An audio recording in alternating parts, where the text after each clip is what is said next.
Sometimes your period week hits and everything just feels off. I'm so tired. You have cramps, maybe a headache, you feel bloated, your sleep is different, and suddenly the smallest thing feels incredibly annoying. Your focus drops, you have brain fog, and your motivation to train just disappears. Then you go for a run. I feel horrible. The same pace suddenly feels harder. Your legs feel heavy, your breathing feels more strained. Maybe you even notice your resting heart rate creeping up or your HRV dropping. Or maybe the data is stressing you out so much that you've just stopped wearing the watch entirely. And then the questions start. Am I losing fitness? Am I under-recovering? Am I doing something wrong? And as a running coach, this is something so many of my female athletes have said to me. They feel amazing one week and completely different the next. And in my last video, we talked about whether women should train differently than men for endurance. And what the research showed is that there is a huge variation between women. Some women notice strong changes across their cycle. Others notice almost none. But I also shared something I consistently see when coaching female runners: clear patterns appearing across the menstrual cycle. So the real question becomes, how do you actually use this information in training? How do you train in a way that improves performance and makes running feel better? And that's exactly what we're going to break down in this video. The most important takeaway from this entire video is this: individual variation is huge. So research consistently shows that some women experience noticeable changes across their cycle. Others experience very little. So if someone tells you, "It's just your period, it shouldn't affect anything," that's simply not supported by science. But the solution is not blindly following someone else's cycle syncing plan either. The solution is learning how your body responds. When I work with my female athletes, we start by tracking a few simple things like energy levels, perceived effort during runs, resting heart rate, HRV or heart rate variability, sleep quality, and menstrual symptoms. And then we look at those patterns alongside the menstrual cycle. And sometimes patterns appear, and sometimes they don't. But when they do, they can be incredibly helpful for understanding your training. So I love helping you guys take action right away.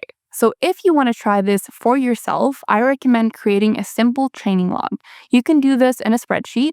You don't need a paid app. In fact, I often prefer spreadsheets because they allow you to zoom out and see the bigger picture.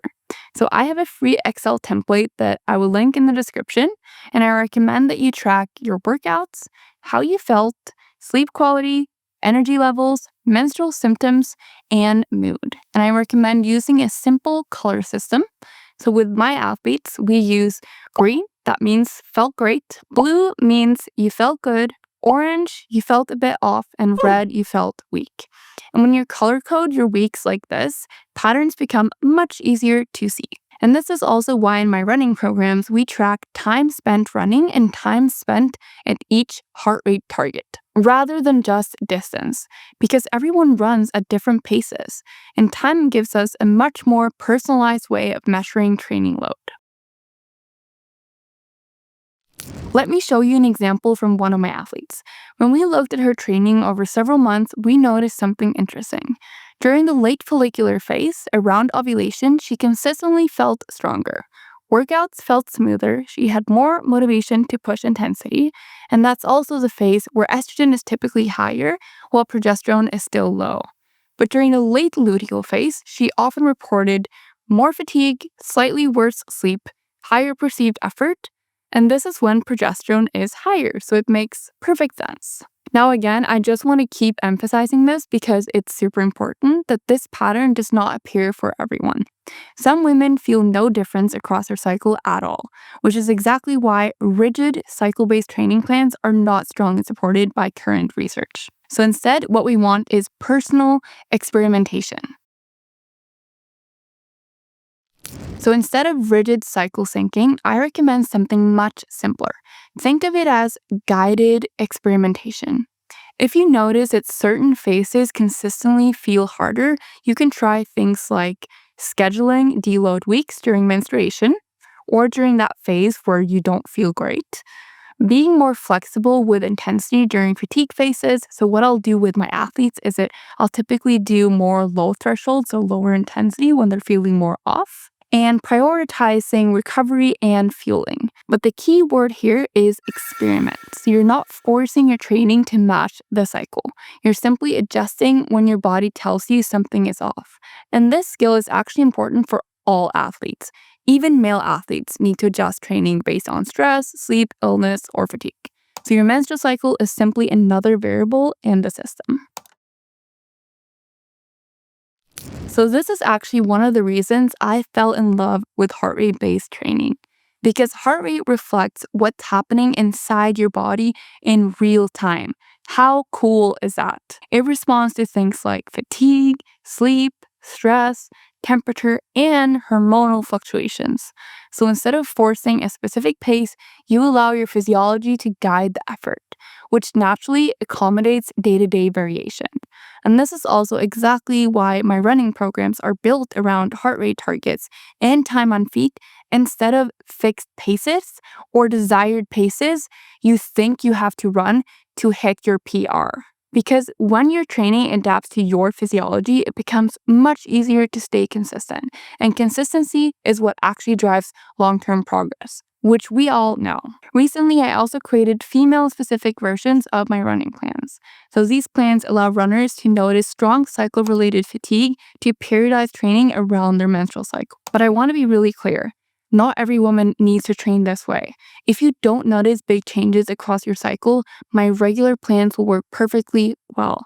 So these cycle-based plans simply exist for athletes who consistently notice clear dips in energy during certain phases. And I created these because so many females wanted them. So while the menstrual cycle can influence training, there are actually 3 factors that matter even more for performance. Number 1, energy availability. Number 2, sleep. And number 3, training load progression. So one of the biggest risks for female endurance athletes is low energy availability. When training load is high but fueling is too low, the body may suppress reproductive hormones, and this can lead to irregular periods, hormonal disruption, and increased injury risk. So before worrying about optimizing your cycle training, make sure the fundamentals are solid. Proper fueling, adequate recovery, smart training progression, and if you'd like a full video on fueling for female endurance athletes, let me know in the comments because that topic deserves its own deep dive. Remember, female physiology is not fragile, it's dynamic. And once you understand that dynamic nature, you stop fighting your body. You start working with it. The goal isn't perfect cycle syncing. The goal is learning how your body responds to training. Because the best training plan is always the one that adapts to you. Train smarter, stay curious, and stay satisfied. And if you enjoyed this video, make sure to subscribe so YouTube recommends more of my videos to you. And if you want to keep learning about working smarter, check out this video where I explain how I improved my resting heart rate from 50 to 35. See you there.